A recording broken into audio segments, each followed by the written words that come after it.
Hello, everybody, and welcome to another edition of TV Talk brought to you by the Ayn Rand Center UK, where we talk about critically acclaimed TV shows and throw in a little objectivism for good measure. Today, I am joined by my beautiful and amazing co-hosts, Jacqueline Schumann and Jennifer Bouani. Jennifer Bouani does not have her picture here, so you cannot see her. She is currently working undercover for the FBI, but she has taken the time out to discuss the very important show Halt and Catch Fire from AMC, which is going to be our current topic of discussion. But before we get into talking about Halt and Catch Fire, we have our usual house cleaning business to attend to. That means poll results, right? That is correct. Let's hear it. So last week we asked, what should Pete have done with regard to Don's security clearance background check for the $4 million defense contract around Pete account Pete worked so hard to win? And an overwhelming 89% of you decided that he really should have dropped the account to protect Don, as he did in the show. But the caveat to that was that Pete should tell him to come clean because he's not going to lie or take it for him again. So the audience has spoken, and that's what Pete really should have done. So thanks, everybody, for participating in the Mad Men poll. And that will wrap up Mad Men. Yeah, guys, we're going to have a sort of a new format going forward. We will be viewing the first season of shows if they have multiple seasons and talking about that first season, but not necessarily getting into the other seasons unless the co-hosts or myself know something about it. So that depressurizes us from having to go through 7,000 hours of television every week to try to bring you guys a show. So in this case, we have watched the first season of Halt and Catch Fire. And I think maybe the ladies have seen the entire thing, or at least one of them has, I know. And if you haven't heard of Halt and Catch Fire, don't be upset, because it was an extremely critically acclaimed TV show that nobody saw, or very few people saw. I think at the height of its viewing, it probably got about 1.2 million or so viewers. And it was AMC's follow-up to Mad Men, guys, that great show that we spent the last few weeks reviewing. It was created by Christopher Cantrell, who was a first-time showrunner, from my understanding. Believe it or not, he wrote the pilot as a means of joining a writing staff. And where have we heard that before? We've heard that with Matthew Weiner, who did the same thing with Mad Men to join the writing staff of Sopranos. But in the case of Christopher, his turned into a show-running exploit for Halt and Catch Fire. It's a very rare phenomenon, but sometimes it happens, and this is exactly what we're trying to do with Jennifer and Jax with the strike, and hopefully we can do that. There's some promising things on the horizon for that. Now, the show ran for 4 seasons, and it starred Lee Pace as the enigmatic Joe McMillan, Scoot McNairy as the underused and fearful genius, Gordon Clark, I think that's a good description of him, Mackenzie Davis as the fiery prodigy, Cameron Howe, and Carrie Bichet as the genius behind the genius, Donna Clark. So she was Gordon Clark's wife and better half, if you ask me. And of course, as I said before, the show was highly underviewed and underappreciated at its time. You know, that sort of reminds me of Arrested Development. Did you guys ever see Arrested Development? I did. I think I may have missed the last season, but I loved that show. That is a very, very underviewed show. And I think it showed Jason Bateman in all his comedic genius.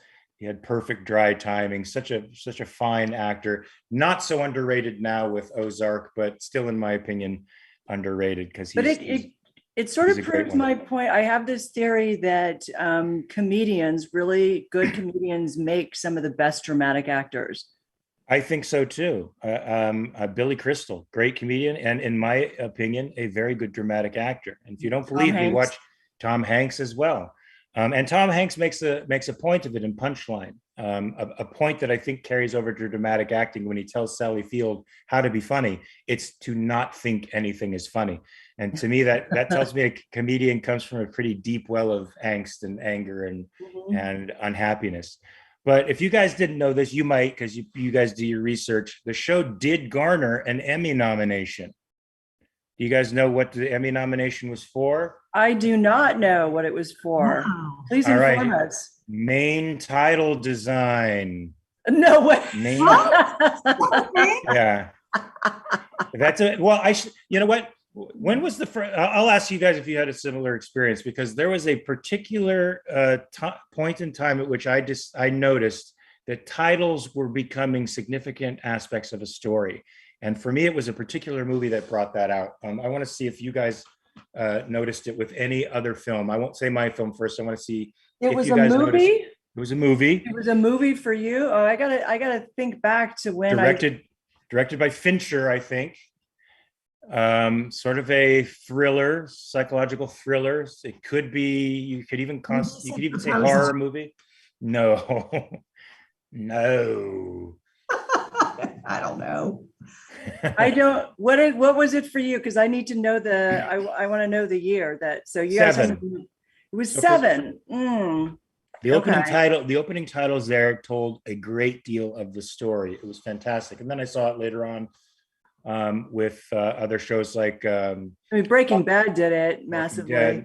Did it? The opening titles?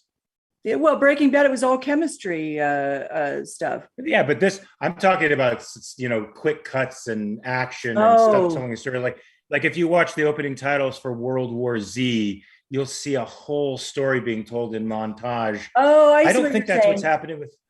You know what? I don't think that's what's happening with. I noticed that in True Blood. And True Blood. Blood did it as well. Yeah. Right. So for me, it had already been done before Halt and Catch Fire, and I didn't find anything particularly interesting about the opening credits. But then again, I'm skipping those most of the time now. So it was about the red screen that kind of. That's correct. That's right. That's it? Nominated for an Emmy. No, it nominated. Oh, okay. All right. Screw Lee Pace and screw Mackenzie Davis. They weren't worthy of nominations, but that red screen was. Anyway, yeah, and they should have been. They were definitely worried. They were definitely worthy of nominations. And Carrie Bichet. I think all four of them did fantastic acting jobs in this. I think so as well, and we'll get into the characters and stuff as we go along. But the basic thrust of the show is it follows the beginning of the tech revolution in the 80s and the early 90s, when most of the tech we take for granted were aspirations in the heads of crazy dreamers. And it paints an unflinching and, in my opinion, an unidealistic portrait of the creative process, replete with lies and theft and betrayal and greed, but not a little heroic striving, which is there in spades.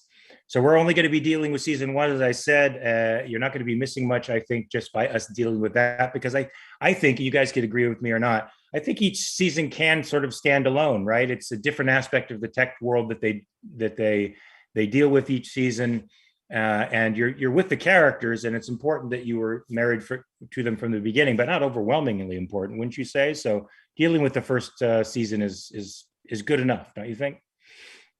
Yeah, I think so, because if you haven't been won over by the first season, then, I mean, especially in the way that TV used to work, it's different now when networks order, when like a Netflix goes straight to streaming or does the full season. But back in the olden days when we didn't have this, you had a pilot and you had to win them over on the pilot. That's right. And oftentimes a show got canceled right after, episode 1 or 2, even though they'd maybe shot like 6 or 7 episodes already. So I think a first season it's really expected now that you've got to kind of wow in the first season. Now, not a lot. Some of my favorite shows didn't have great first seasons. Like Buffy the Vampire Slayer is my favorite show, but the first season was not, it was enough because I knew that the next seasons were going to be really good. Because I was watching it sort of after it had already been out for a while, and everybody was like, you have to watch it. And it was kind of the same thing with Breaking Bad as well. But then again, I think Buffy came up in a time when the competition wasn't as stiff, don't you think? Yeah. Nowadays there's so much good TV and so much good content that I mean, you can't be mediocre at all in this business and expect to get an audience. Even a show like this didn't get an audience, and it Yeah. was pretty doggone good on a lot of Yeah. levels. And Buffy was kind of one of the first shows, I think maybe even the first show to serialize its episodes in a way that hadn't been done before, where you had arcs going for, you had seasonal arcs and then even series arcs. And I think at the time only daytime soap was doing that. Like then there was like nighttime soaps like Dynasty and Dallas. What year was this? Buffy was like, it was like 1992, something like that. It was, and shows like Hill Street Blues didn't serialize their not as much, not as much. They had Hill Street Blues had their they had their regular actors with their kind of side arcs, but they were still very episodic. They like they didn't have like the recurring big bads, right? Like what Buffy did was it was like, this season is good, the big bad is going to be this demon, and they would go and they would chase that, for the whole season. They would have their side stories, and every episode resolved on its own. But with like a Hill Street Blues police procedural, Hill Street was one of the, out there shows, because a lot of the people from Hill Street ended up going to The Wire, and creating The Wire. But the show was the first, that was my first experience with very like cinema veritas, in a way, cinema verite, in the way that it was raw and real and dynamic and handheld and in your face, and there was so much energy. It didn't feel like a produced TV show. It didn't feel slick. It felt like we were seeing that first toe dip into a whole different genre of television with Hill Street Blues. But it was sort of each one could be considered a one-off. Then you're saying, I don't remember. It's been such a long time. If there's any TV aficionados out there that can tell us, I can't help you. I was too young, but my dad loved that show. I do remember the theme song. That's right. I used to leave jujitsu class early just to watch Hill Street Blues on my little 12-inch black and white TV. But I just want to continue my spiel here before we get into more stuff. To me, Halt and Catch Fire has a ton of virtues, and I want to highlight one of them by way of a critic's perspective on it, just to show the difference between the way objectivists look at things and the way sort of critics at large and or the maybe normies out there look at the world.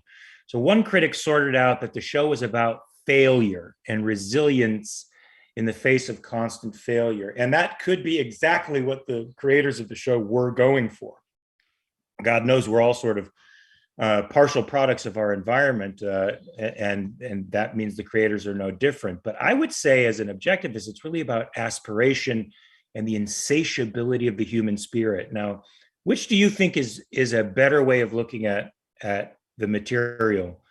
First of all, do you guys agree with me? And if so, is one a superior way of looking at the material and one inferior? Are they both equally true? What do you think? Well, it's funny because one of the first episodes, maybe the second one, I'm not really sure. I just remember how excited I was to see Gordon, who was so depressed and sad. And I think this first scene, he's being bailed out of jail for DUI. And even though Joe's a very highly questionable character, he inspires Gordon in this way realigns him to his old dreams and aspirations. And he lights a fire within him that even Donna, his wife, can't deny him. Like, she sees the change in him. And to me, that's an awakening and a reuniting with his passion and his, I don't know if it's central purpose, but certainly a purpose. And I think that was beautiful about it. Hey, Jax, what do you think? Is there any difference between seeing it as a chronicle of failure, the way life is, and just persistence in the face of failure? Or is it aspirational, about the insatiability of human knowledge and the drive to know and to work and produce regardless of what the consequences are those two visions equal? Are they the same? Is one better? Or what do you think? Well, it's funny because I think you and I might have read the same article, the same review, because and one of the things that is starting to annoy me when I read like critical reviews of shows that I've seen, and I've seen all 4 seasons of *Halt and Catch Fire*, and what I either feel like really dumb or really smart when I'm reading these articles. Like, yes, I knew that, and I remember reading that article. It's a show about failure, and I'm like, really? I've been watching that show. That's not the show I thought I was watching. I was watching a show about living. That's what I was watching a show about. Yeah, I mean, I would agree that it's more aspirational, and it's about, yes, there's failure involved, but it's not it's what you do in the face of it. That's because I mean, life is, if you look at it from a certain perspective, you could see life as a series of failures, or you could see life as a series of learning things so that the next time you get it right better. One thing that I did like about the review that we probably read the same one of is that they did liken how *Halt and Catch Fire* is a bunch of artistic people just like striving so hard to create something amazing, and in the face of all kinds of other competition and other kinds of failures and rejection after rejection, they're like, basically, I think the showrunners were actually quoted as saying it's basically like creating a TV show. And the artistic drive and the obsession, and I was like, yeah, I could see that. Yeah, but I can relate. And I think the fundamental barrier to creating a TV show or even trying to get a new piece of technology up, it's only in part the predatory people out there who are trying to steal your idea or get there before you do, or use some underhanded tactics to harm you. The primary obstacle to any creative force is those who want to stick to the status quo, who want to do what was done last year, maybe only slightly better with some modifications, but they don't want to take any chances out there. Do you find when you're watching the show that this dramatized that problem very well? I think it did. I think so, especially when, I agree with Jennifer that if it weren't for Joe, we wouldn't see like the light in Gordon. We wouldn't see him basically come to life. And who knows what would have happened to Cameron? She'd probably still be in, whatchamacallit. What are those things called where you go and play video games? Why am I blanking on that? Arcade. Thank you. Oh my God, I used to go because to them they don't have them anymore. I know, but I used to go to them all the time. But she'd probably still be in the arcades. And like Joe is sort of the inciting incident for the entire show. But it's like, what is he inspiring them to create? He's inspiring them to create a knockoff of a PC. He's inspiring them to create an IBM clone, effectively.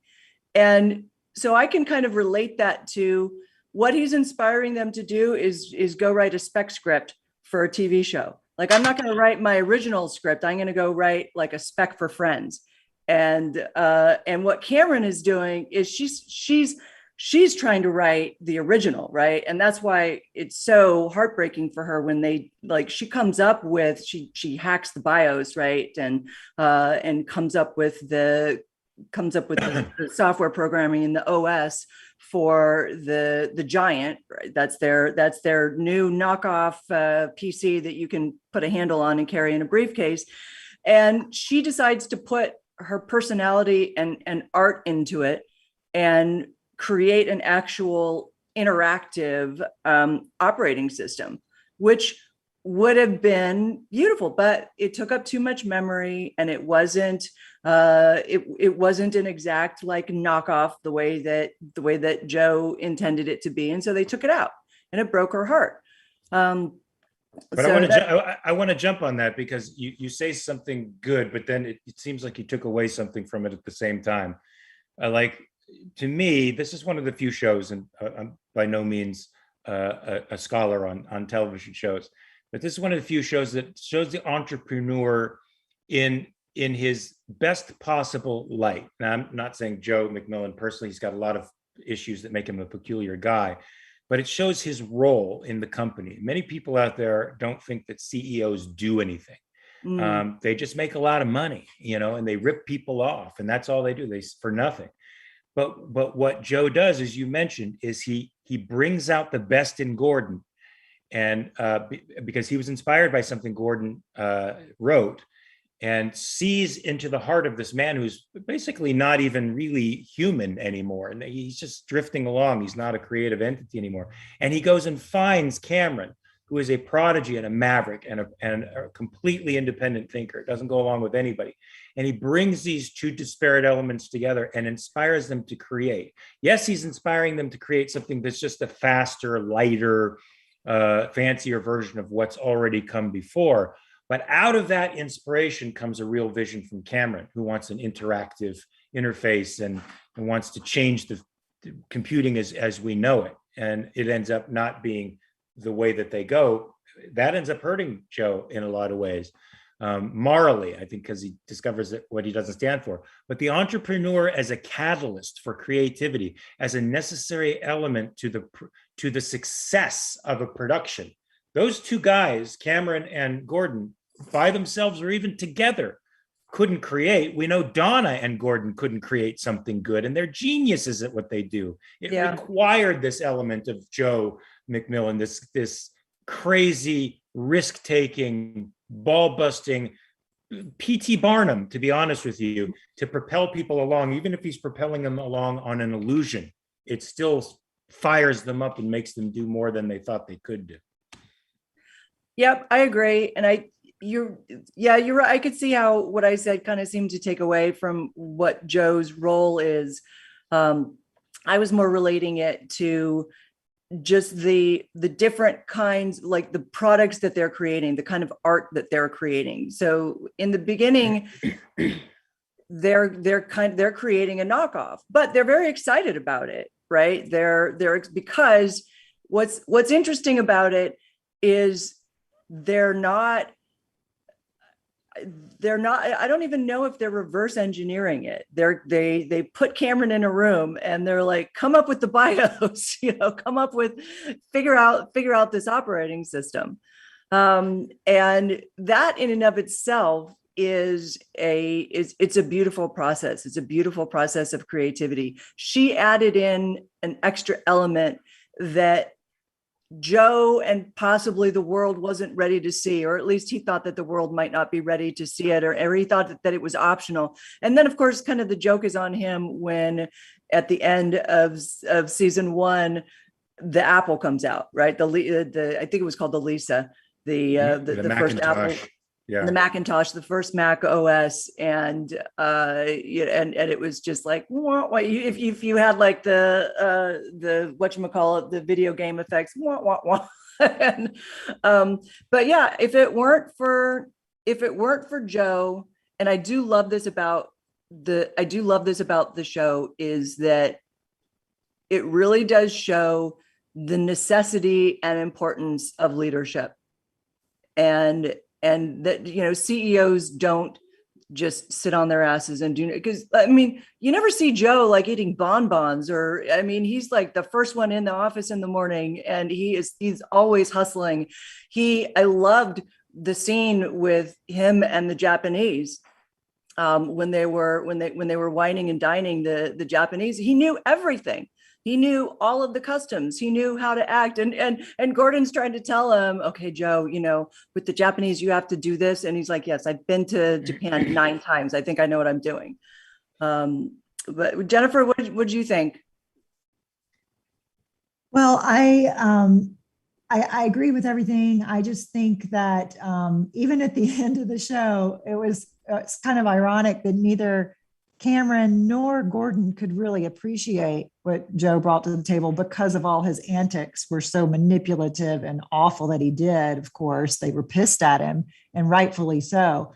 But you've got Gordon sitting there at Cardiff, and he's, like he's lost Joe, and there's no inspiration for the second generation of the giant.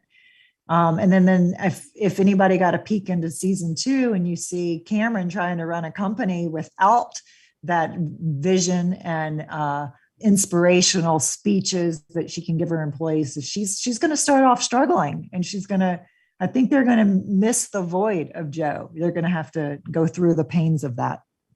But I also think Joe was offering more than just that. He was offering them to do something that mattered. And I think that he said that a lot. And I think it was maybe part of his own internal conflict to matter in the shadow of his father. He was trying himself, but he definitely said that to Gordon. I think it was when he was on a client meeting or trying to get investors, and he was saying when he was giving the speech to them, don't you want to? But what a fearful way to do business. Just enough choices to stay safe, but not enough to matter. Is that what you want? You can be more. You want to be more, don't you? And he looks directly at Gordon, because he's speaking to Gordon too, not just the other guys at the table. He goes, the window of opportunity is closing. This is your chance. Are you ready to be more? He's like, he puts a ticking clock on it. And, and he goes beyond just being a knockoff. He writes up on the board, I think half the price and twice as fast. And then he just drops that like meat to lions in a cage. And then he leaves the room and lets them duke it out and fight over it. I mean, he's quite a character. Do we want to talk about his flaws? Yes, I think Joe, I never completely got on Joe's side, as you guys know. We talked about it. He seemed like a pathological twist on an objectivist hero. Like, I could see him in Atlas Shrugged, but I'm just so creeped out by him. I can't get over the creepy factor. I mean, this is a guy who, to get revenge on an investor who's trying to take advantage of him, he bangs her boyfriend in the library, and then when he enters the room, and she can see what has happened, she knows what's happened, and he uses that over her as a form of revenge. That's just, I can't get on a page with a guy who's willing to. He got consequences for that. He got his ass beat by those cops. Was that her boyfriend, or was that a hired, quote unquote? Yeah, that's exactly. He's a hired, but it was still a way of throwing in her face. See, I did him. I have something over you. It was, and there were those types of little power plays, and like he fakes an entire incident to get publicity. I could see actors who do that, and I don't respect their integrity when I see it. Yeah, because they're using other people. They're sacrificing other people to their cause. It's the worst. It's the worst. Yeah, it's what everybody considers to be selfishness. Right. They consider malignant narcissism to be the equivalent of selfishness. And when we see Joe, we see a narcissist. Yeah. I mean, a painful narcissist. Making Cameron suffer, thinking she had lost everything just so that writer for the Journal or whoever, what was it, Wall Street Journal or somebody, would have a story to write. That was so cruel to her. It's cruel. It would be cruel to an employee, to a business partner, but it's his lover. Yeah. That makes it doubly asocial. It makes it it's beyond the pale of I don't even want to say pragmatism or convenience. It's immoral what he did. And there's a lot of that mixture in there that gives one the impression, is this the business world that we live in, the real world? Is there such a thing where idealists can function within the world of business and still prosper? I mean, John Allison did at BBT Banking. He brought objectivist ideals to banking and surpassed his competitors and was a great CEO. But this gives me the sense that the whole thing is just corrupt and vile. Didn't you get that sense from this? Yeah. I mean, yes and no. I think on our call last night, Jennifer brought up a question, and I'm not sure that we ever really asked it. So I'll ask it in this forum again, in case I missed it. if Joe was if he was not a manipulative person, if he was not the character that he was, would this story be as interesting? If he was John Galt. Joe, because I mean, I look at Lee Pace and man, I think he'd be a good John Galt. It just with his presence, he has such charisma and presence, and his ability to deliver speeches is just bloody captivating. We're not going to be able to talk about it since we're only doing season 1, but for anybody who's watched Halt and Catch Fire or who's going to continue to watch it, wait for, is it season 2 or season 3, his safe speech? Season 3, Are We Safe speech. Are we safe speech? It is seasons. The beginning and the end. Yeah. It's an entire episode of his speech, but it's framed around, this great other story. And it's kind of how we envision how the John Galt speech, one of the ways we envision how the John Galt speech might go.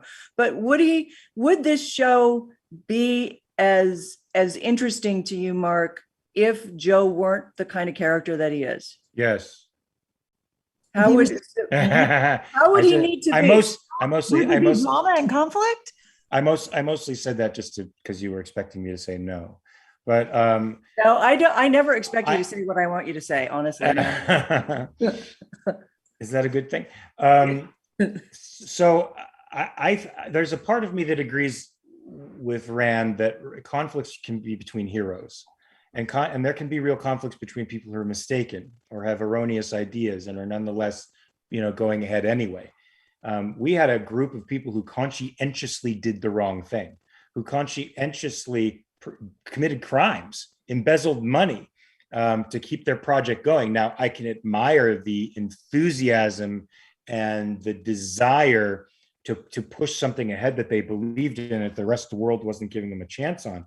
But they went beyond the pale. Now, it's certainly interesting storytelling. It doesn't make me on Joe's side, but I think you have just as many obstacles. Joe has just as many obstacles overcoming Gordon's insecurity and his lack of confidence, or Boz's, status quo, old boy sort of entrenchment in the way things are, and Cameron's, off the wall sort of anarchy, where she does what she wants, but she's a loose cannon. She doesn't have the focus and direction that she needs, but she has a vision. There's enough drama to be had in that without making the character sociopathic. Don't you think? Maybe I'm just being a stiff. Well, it depends. Is he meant to be portrayed as a hero, or is he meant to be portrayed as a villain? I think that's open. That's open. I think if anything, he's heroic in the sense that he's pursuing values, but he's not above divorcing his conscience from or using or ends justify the means philosophy to get what he wants. So that I find that villainous. Mm-hmm. So he's a mixed bag for sure, a deeply mixed bag, a deeply flawed character that by the end of season 1 I haven't gotten to the bottom of yet. And maybe that's interesting too, because I think good storytelling is like every story is a mystery, right? Like in the clip I sent you with me and Mackenzie Davis, every story is 32 stories. It's all told. It's the same story told 32 different ways. It's basically nothing is what it appears. And that's sort of what you get when you see good storytelling. You see mysteries being unveiled all the time. And Joe McMillan is definitely a mystery. I am sort of curious to know his origins, and never quite sure when he's talking about his origins, if he's being true or manipulating somebody to get what he wants. Right. Yeah. As is evidenced by the multiple stories he comes up with for the scars on his chest. And it's like Joker. It's like the Joker. You mean the movie, the latest? No, it's like Joker Heath Ledger when he comes up with different reasons why he has the scars. Yeah. But I did watch actually on the you had told I hadn't seen Joker yet, and I watched it on the flight home from Ocon, and it was really, really good and put me in a foul mode.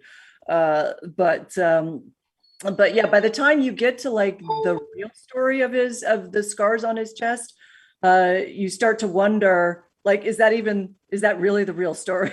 You know, and, do we know the real story about Joe? What's interesting, I read another article too, where the showrunners talked about how they were coming off the heels of, they weren't show running Mad Men, but just coming off the heels of Mad Men being on AMC. They were kind of trying to do the tech version of Don Draper. And they themselves had a realization that wasn't, like, as they were writing the episodes and going through, they themselves kind of made this realization that the story was really more about Donna and Cameron. And you do see that reflected in the later seasons, especially like season 2 is like the Donna and Cameron show.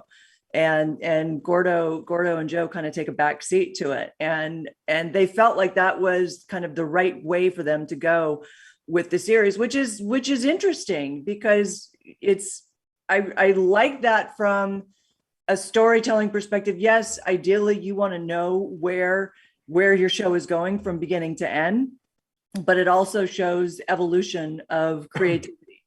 And I think that the decision that they made to focus more on the female characters, not just because they were female, but just because they were just very, very interesting characters, and especially who they were in this day and age, I think it was the right decision to make, because it becomes less the anti-hero story and more a heroic story as the seasons move forward. Right. And yes, and they're the geniuses anyway. It's like, this what I liked about this story, as opposed to, say, Unreal. I don't know if you guys have seen Unreal. Unreal is a story about really powerful women in a bachelor type show who run the show, and a bunch of horrible men. Basically, that's the story. And these women have to survive in this. They don't only survive in a misogynistic world, they thrive by just being badder and more intense than their misogynistic counterparts. But this show is able to do something very Randian, in the sense of projecting very powerful women who were truly like Dagny Taggarts across the board. You could find elements of Dagny in Donna's character, and definitely in Cameron. But men who are flawed, but not feckless, not silly, and not stupid. Right. Just overcome by prejudices or lack of confidence, or in Joe's case, overconfidence and narcissism, or something else. But it wasn't the elevation of women at the expense of men. It was the elevation of the idea of creation, and the idea of what makes for a creative product, what goes into that. And that's what I really dug about this show, especially nowadays, that it's popular to knock people off of pedestals in the interest of raising other people up. The show didn't do that, and that was really nice. Yeah, I agree with you. I get so annoyed at shows that are showing that display powerful women, but the only way you can show how powerful they are is to show what asshole men are. And I think that's, it's a false dichotomy, or it's unnecessary. It's absolutely unnecessary. And that's what I love about Atlas Shrugged, of course, is that you've got brilliant, you've got this brilliant woman, and arguably I think Cheryl Taggart is also another really great hero. Not like strong and super confident like Dagny, but heroic in her own way. And you've got these great men as well in Atlas Shrugged. You've got asshole men, but they're, villains. You've got asshole women as well. And what I like about Halt and Catch Fire, aside from, like, I can't call, the verdict on Joe is not, he's a good moral man. He's, the jury is definitely out on that. And it's more that he tends more toward villainous and manipulation. For me, it's the second time around too, which is interesting, because the first time around I didn't see him as manipulative as I saw him this time. But Gordon and Bosworth, we haven't even talked about Boz, who is, I love Boz. He's this great, like, OG Texas man who recognizes the genius of these women around him. And as the seasons go, he actually ends up being more like the father figure for Cameron, which their relationship is a beautiful relationship. And Jennifer, I don't know if I think you had thoughts on how you interpreted Joe this time around, rather as opposed to the first time around. Well, yeah, as always, as I watch these shows second time, I pay attention to different characters. The first time through, I was like all into Cameron and Joe and getting together. And I remember like by the second season when he's with the new fiance, I'm like, oh, she's got to get back with Cameron. That was this time was completely different. I'm like, oh, I see all the manipulative stuff he's doing. But I don't want him to lose. I still like that fire that he brings and the glue that he is. But I was much more interested in, like you say, what was Bosworth up to this time and what was his journey and that relationship he's developing with Cameron, because I know it's coming. And Donna, and I know where she ends up now. And so I'm super curious of watching how she's interacting with both with Cameron and with her husband, Gordon, who I just saw the cute little moments they had so much more clearer this time, like with their decoder and like how decoder rings. It was so sweet. And like they just had these moments where it's like, oh, that's just such a sweet relationship. So I am definitely paying attention to the other characters a little bit more the second time around. I still don't think Joe's a villain. I don't think he's a hero. He's a very complex, intriguing character that is an interesting catalyst. I mean, like I said, I think the villain is the status quo. I think the villain is the people who poach you and poach your ideas. Yeah. I think those are the villains. The people who are going for heroic things are complex characters, and Joe is the most iffy of them all. Bosworth is the opposite side of the spectrum. I mean, where Joe is amoral and will do whatever it takes to get what he wants, Boz has a very clear set of principles that you can really get behind, and he's a man in the truest sense of the word. Like, he stands by his word, like Mr. Deeds. I don't know if you ever saw Mr. Deeds, but he was so moral. This is going to sound like a weird contradiction, but it's just sort of my ethic. That if you crossed him in a certain way, he wasn't beyond popping you in the mouth, man to man.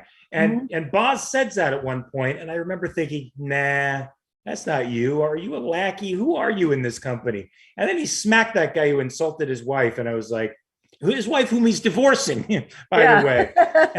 And I was like, that's a guy. That's the guy I like and I can get behind. And then when he goes to jail for them, saves their talent. We would call that a sacrifice, but he did what he thought was right.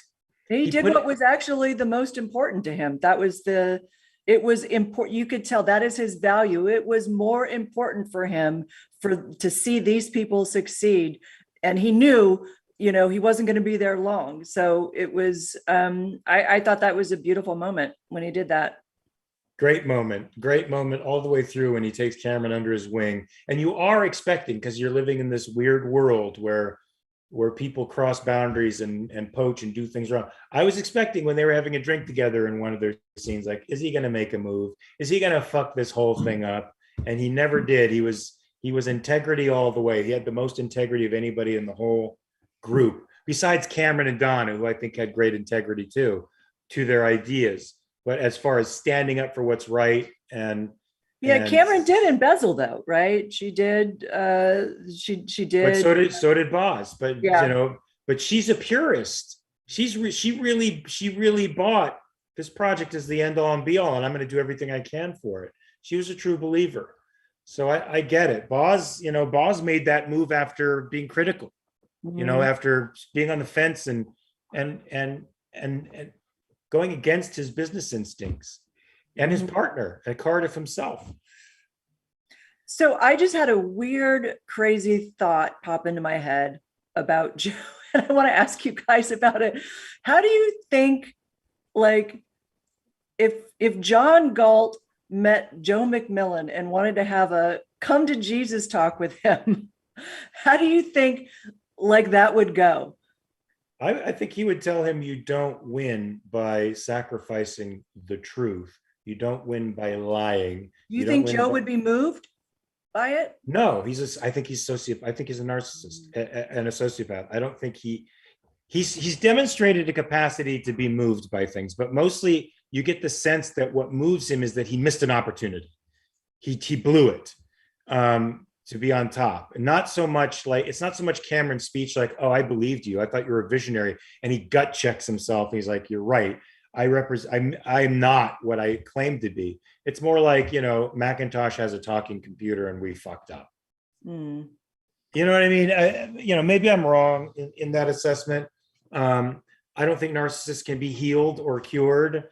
I think John Galt, it could come close to it though, because he has that kind of authority that he may be able to say something in a way that's not so cliche as be honest. Yeah. Don't tell lies. That's not good for you in the long run. Anybody can save the narcissist of the world. It's John Galt. This is a guy who Joe McMillan burned the first shipment of their computers. He burned a truck. And who the fuck does that? Why? Howard Rourke blew up a building. So it was his own building, and it was being used for immoral I'm playing purposes. devil's advocate. I'm playing your advocate. But I'm trying to say that he didn't even do that. He did it. It was like a spoiled child who you're throwing a temper tantrum. No, he wasn't doing it for artistic reasons. Right. I could see Cameron doing that. But I could see her blowing up Mutiny or something if somebody, and I think there might actually be sort of the equivalent to it, not where she blows it up, but where she would rather stay true to her artistic integrity than see it go down a bad path. And I think correct me if I'm wrong, Jennifer, I thought something like that happened in like season 3 or maybe season 4 between Donna and Cameron. They split.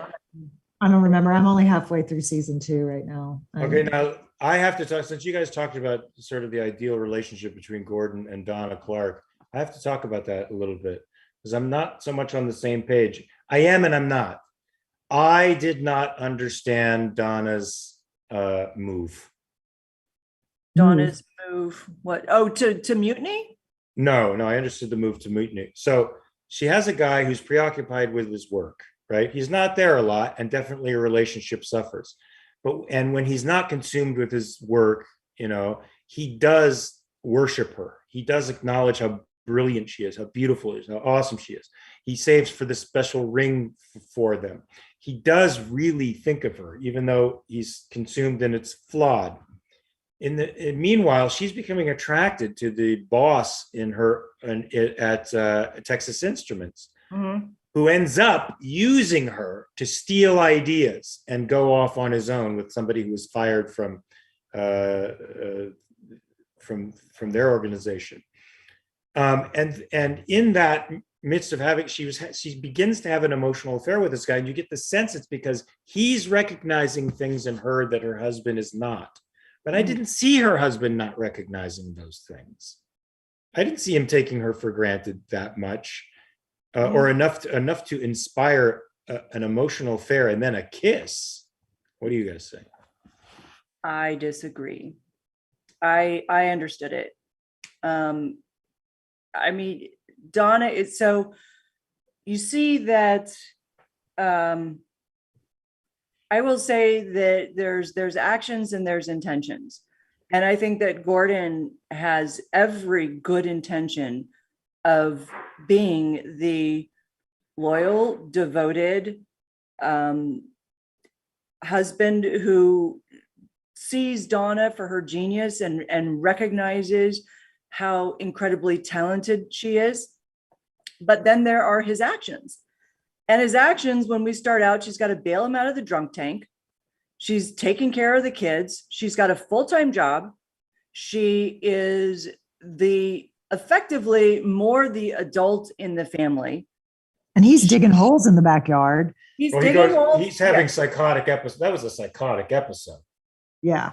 because there's there are hints of what's coming later for Gordon, and I don't want to give away too many spoilers, but that was a well-placed psychotic episode, we'll put it that way. But that's not what Donna doesn't see that at that moment. What she sees and what she's experiencing is she's in the 1980s, she's got 2 kids. She has to put on a full freaking outfit with nylons every day. And that's just like, that should really just not be underrepresented. That's a big deal.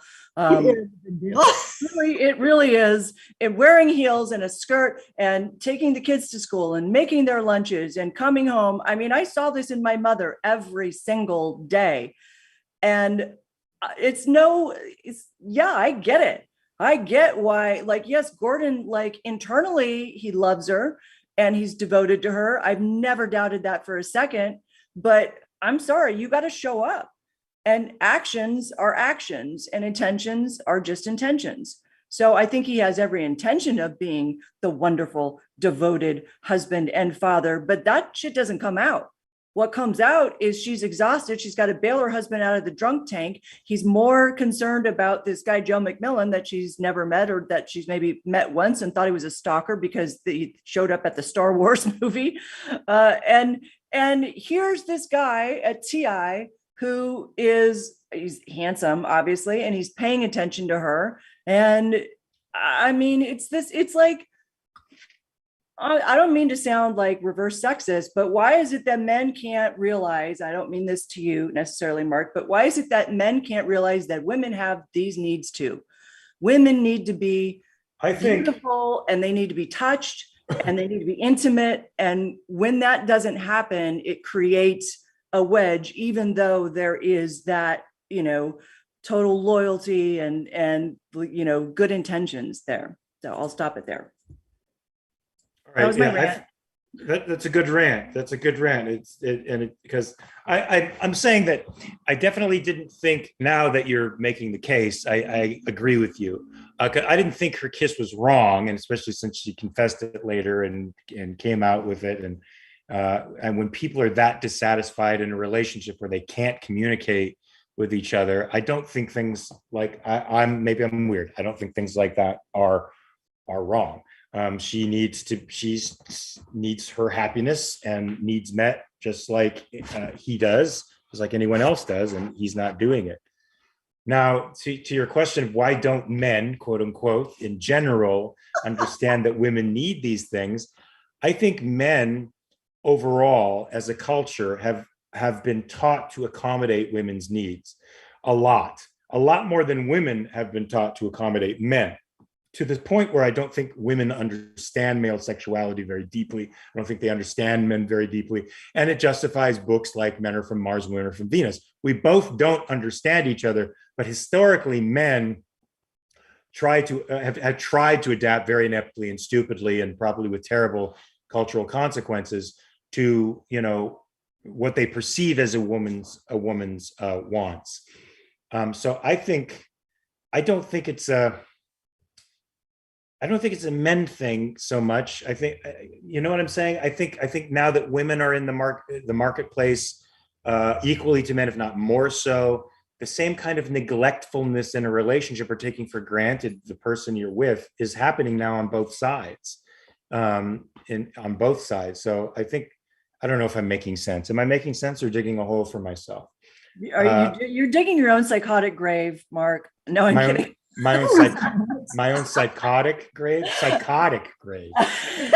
I was making a joke about Gordon digging his grave and being psychotic. Oh, okay. No, but I mean, I definitely think I don't know. I'm going to stop there because I don't know where I'm going anymore. I agree. I agree that I'm saying here it is. The onus isn't always on the men. No, it's not. What I'm trying to say though is that I think historically men have not understood it, and I agree with you that women don't also don't really have good understanding of men's sexuality, because we've been taught to look at it the way that we've been taught to view it is men need this physical, period. Men need a physical connection, and women need an emotional connection. And it's so much more nuanced. It's the opposite.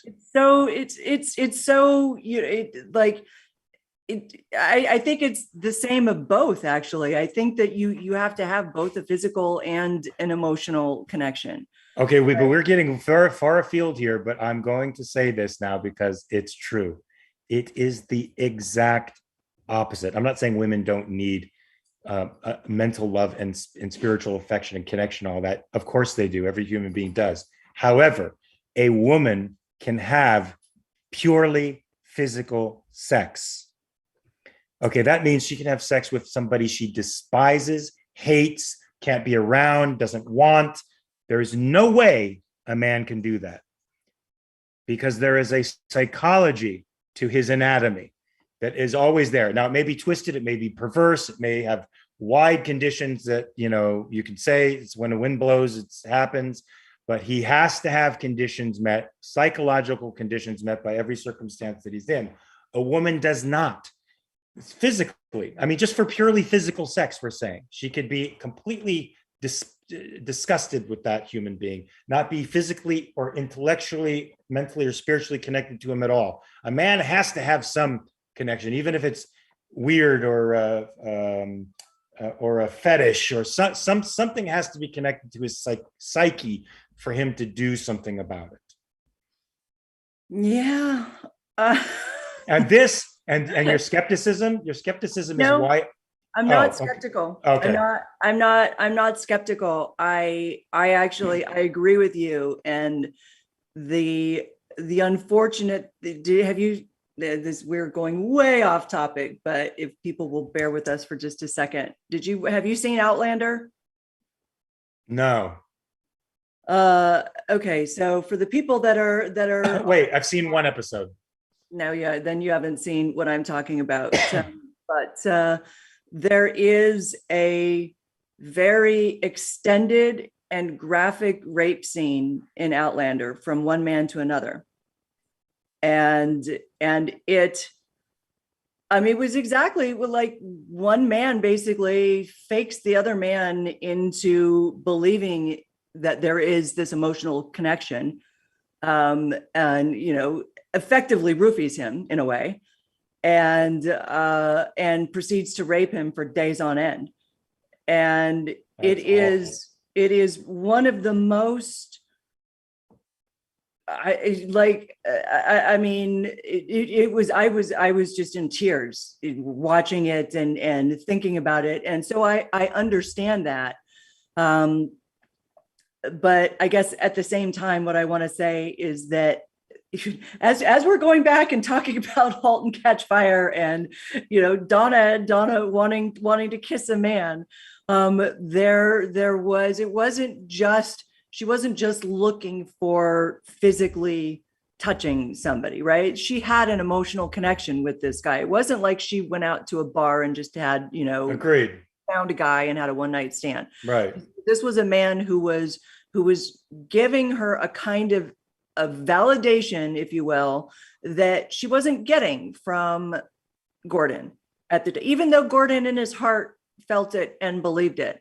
And so I don't judge her for that negatively. I don't say, oh, Donna, that's a bad mark. I think that needed to happen. And I think that when she, it was really interesting, that conflict that she had with Gordo when she tells him about it.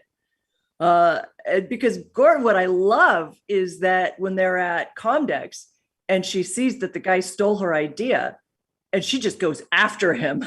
Right? She just wants to rip him apart. And it's a testament to how well Gordon knows his wife and how much he loves her, as he saw, oh my God, she has something with him. Mm-hmm. And that was when they get into it, after that. But Jennifer, do you want to weigh in on any of this? Oh, yeah. I'm glad that you brought it back around, the Halt and Catch Fire. I just think it doesn't negate the sweetness of the relationship. All relationships go through up and downs, and there's temptations, especially in long-term marriages. That's just since the beginning of time. But the way they handled it, the way he didn't hold it against her, the way she was truthful about it, and it was just a kiss. She didn't sleep with him. They powered through that and still remained in love to the point. But who knows what will happen in the next few seasons? I would have, what I would have said to her? What? I would have said, I'm sorry, I haven't been there for you. I understand exactly why you did what you did. That's what I would have said to her. And because I do understand why she did what she did. I just thought I didn't know that they built up enough of a wedge between them. And if she had in any sense communicated her wants to him over time, and he just was too in his own world to take them seriously. Had they done that, I would have been like, oh yeah, shit, that's fair. I get it. But I saw him saying, you're beautiful and you're a genius. Yeah, he's an alcoholic, he's fucked up, he's got all these flaws. And you're right, she's the one with the pants in the family, holding up the fucking pillars of the house and doing everything because she's fucking smarter than him. Plain and simple. But I didn't see him not appreciating that. I saw him, and I didn't see her I saw her silently sometimes not communicating that she was dissatisfied. And what she should have done was sat down with him and said, look, I am really unhappy right now. And before this goes south, I need you to know that. I'm not sure even what to do about it because you're busy. And I respect that, but you have to know this is the way I feel. I didn't see enough of that to justify the kiss for me. Even though I saw that, her friend at Texas Instruments saw her, like he saw her in a way that Gordon wasn't. And that's very seductive. It's very seductive. Wants to love and be loved. Yeah. I agree. She could have done that. I think we also have to look at this in the context of when it was. This is 1983. And there wasn't, as much emphasis on, marital counseling or, and it's Texas too, right? This is the South, 1983, where, women, kind of were women were expected to do this. They were expected to hold down the fort. And so I could see her thinking that this was, her job. She's supposed to do this, but she's feeling resentful of it because her husband isn't, really like taking up his share of the, I don't know. I grew up in the 80s, and my mom was a school teacher and a tutor, and she got up at 5 o'clock in the morning and made the whole family and breakfast and made all our lunches, and dad went to work and came home, and she was making dinner, like grading papers, tutor. It was like, gee, Dad, I guess you're just not really working that much. Superwoman. Well, guys, I think we're going over time. So what I think we have to do before we switch it over to Clubhouse, because there's a lot of characters to talk about. This is a really rich show. We haven't even begun to fight, as they say. But it's spurred so many conversations, I think, in good directions. That just goes to show you how deep the show is. Before we switch over, though, is there a survey? Do we have a survey? Did you guys come up with one? We do have a poll question for the audience. If we will, Dylan, will you post the poll question in the chat so that everyone? Yep, you got it. It's there. Okay. All right. So the question is, this is open-ended for you guys. We are curious to know, and what actress in her 30s would you like to see play Dagny in The Strike? Because we know there's a lot of good ideas out there, and we'd like to hear from you. What you're thinking. What are you envisioning? And don't be afraid to put Mackenzie in there too, because we talked about her last night. You just biased the poll. Way to go. Thank you. All right, let's see. Mackenzie, MACKEN. All right, guys. I love fucking things up, especially at the end. That's what I do. Everybody else, join us. We're going to pop over to Clubhouse now. You've been watching. One more I thing. just say, no, we had a super chat from Lo for 10 pounds. So thank you very much. That was, I just wanted to call that out. And now And should we announce what we're going to do next week? Oh, guys, next week we are going to be covering Firefly. So that only went one season. Unfortunately, one of those great shows that, does anybody know why it got canceled? Gets canceled inexplicably, even though it's great. Because Fox were douchebags. There you go. And they showed the original season out of order because they thought that the first two episodes, which was a two-parter, basically, they thought the first two episodes, Allison just said, "I hated Firefly." Awesome, Allie. But the first they thought the first two episodes were too heady and required too much thinking, and so they started the first episode with episode 3, which screwed everything up. And it kind of it was one of those things where it didn't have the kind of following. It had a very cult following, so much so that after it got canceled, after massive ravings from fans, they actually ended up, Joss Whedon ended up creating a movie called Serenity to close out the whole Firefly story. And Serenity was a beautiful movie as well.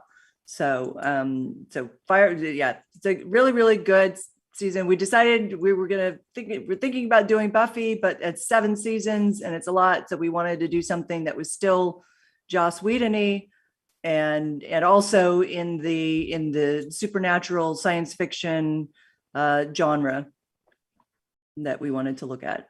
Right. I love how studio executives are always underestimating the American population. It's the strength that America is underestimated by the people who are in the seats of power. Good. They'll get there soon. So guys, join us over at Clubhouse. You've been watching TV Talk at the courtesy Ayn Rand Center UK. I'm Mark Pellegrino. Jacqueline Schumann and Jennifer Bouani are awesome co-hosts, and we will see you at Clubhouse. Bring your questions, bring your answers, bring yourself. Bring your boxing gloves. Bring your boxing gloves, and we're going to trade a little